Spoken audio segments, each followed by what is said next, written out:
Olá, criminalistas! Vamos dar continuidade agora nos estudos sobre recurso, adentrando agora o agravo em execução, muito importante para a sua prática jurídica. Olha só, o agravo em execução, ele é um recurso o qual é bastante manejado e, por óbvio, como o próprio nome já diz, o agravo em execução se dá no cumprimento da pena. Certo? No cumprimento da pena. Na fase executória. Está capitulado lá no artigo 197 da Lei de Execução Penal, que é a Lei 7.210 de 84. Toda decisão proferida pelo juiz das execuções são passíveis de recurso de agravo em execução. E por óbvio, ele deve ser dirigido, mentorando, para o tribunal, ou seja, instância superior, e aí, por óbvio, tribunal competente, né? Ou o Tribunal de Justiça, ou TRF. Perfeito? E se o procedimento é originário nos tribunais, e aí vai para a instância superior. E quais são as decisões, Fabiano, proferidas lá pelos juízes de execuções? Cito aqui a leitura obrigatória do artigo 66 da LEP. Lá tem o rol das decisões proferidas aí pelo juiz das execuções, ou juiz da execução, como se prefira. Uma dica muito importante: no agravo de execução não há o efeito suspensivo. Nós vimos nos demais recursos anteriormente estudados, embargo de declaração com efeito suspensivo, a apelação com efeito suspensivo, e o rese não tem o efeito suspensivo, então somente o devolutivo, e também o efeito regressivo. E agora, no agravo de execução, nós também não temos previsão legal do efeito suspensivo. Não há como o juiz da execução, e vou dar um exemplo, vamos supor que ele determina a regressão de regime para o seu cliente. É uma decisão em fase executória. Cabe agravo de execução com essa decisão. Todavia, não vai ter o efeito suspensivo. Ele vai ter que ser recolhido à prisão. Você entendeu como faz diferença o efeito suspensivo e que não temos dentro do agravo de execução? Então tome muito cuidado com isso. Eu tenho uma pergunta para você agora, mentorando. É possível a progressão de regime em caso de presos cautelares? E a resposta é sim. Por isso que eu chamo a atenção para esse detalhe. A súmula 716 do STF diz que em casos de presos cautelares, ou seja, TJ com trânsito em julgado para a acusação, que está em fase recursal, ou seja, a defesa está pleiteando em recurso defensivo a alteração da sentença. Em caso de presos cautelares, é possível a progressão de regime. E aí surge mais uma dúvida. Ora, quem deve analisar qual juízo é o competente? O juiz que proferiu a condenação, o juiz processante, ou seja, tendo em vista que o processo não transitou em julgado ainda, não temos coisa julgada material, ou o juiz da execução. E aí? Que pergunta? Vamos para a resposta. Olha só, quem é o competente? O entendimento majoritário diz que a competência é do juiz da execução, mesmo se tratando de presos cautelares. Então, guarde isso. Na prática, você vai se deparar muitas vezes com essa situação, onde você precisa, se necessitar, por óbvio, entrar com pedido de progressão de regime, você não sabe se vai entrar para o juiz da condenação ou o juiz da execução, e aí, por óbvio, é o juiz da execução.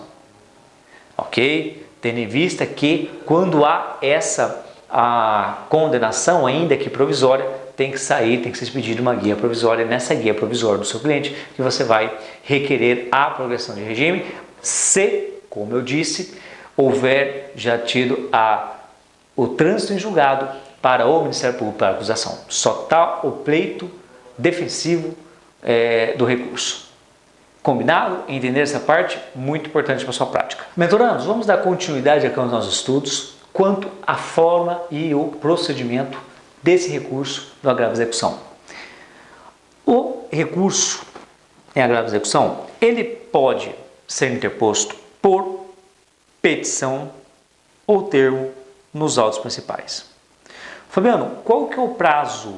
Prazo de 5 dias.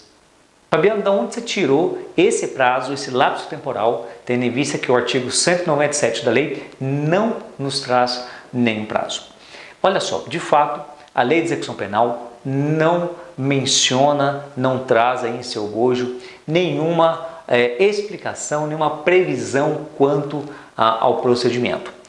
A doutrina e a jurisprudência, e aí é uníssona, é pacífico, que esse recurso agravo em execução ele recebe o mesmo interprocedimental do recurso em sentido estrito que nós estudamos na aula passada. Então, os prazos e a forma procedimental são muito parecidas. É aplicado por analogia. Pela súmula 700, diz que o prazo é de 5 dias. E também, ele, por analogia, é aplicado subsidiariamente o previsto para o recurso em sentido estrito, o rese, se a interposição da peça é de 5 dias, as ações, por óbvio, serão o quê? De 2 dias. Segue o mesmo interprocedimental. Fabiano, em relação ao efeito do recurso, visto que não há efeito suspensivo, portanto, só há efeito devolutivo e regressivo. Só relembrando, devolutivo, porque devolve ao Tribunal de Justiça a matéria para ser apreciado. E regressivo, e aí, por se parecer com o recurso antidistrito, ter o mesmo item procedimental, regressivo, ou mesmo vai encontrar diferido ou iterativo, são sinônimos. Regressivo, porque o juiz ele pode fazer um juízo de retratação. Fabiano, você mencionou os efeitos do agravo em execução, que é o efeito devolutivo e o efeito regressivo, ou seja, possibilidade de retratação pelo juiz que faz a admissibilidade desse recurso. E eu mencionei também que não há o efeito suspensivo para o recurso. Tudo em ordem. Só que, dentro do direito, nós sabemos que para todas as regras há uma exceção. Ou na maioria das vezes.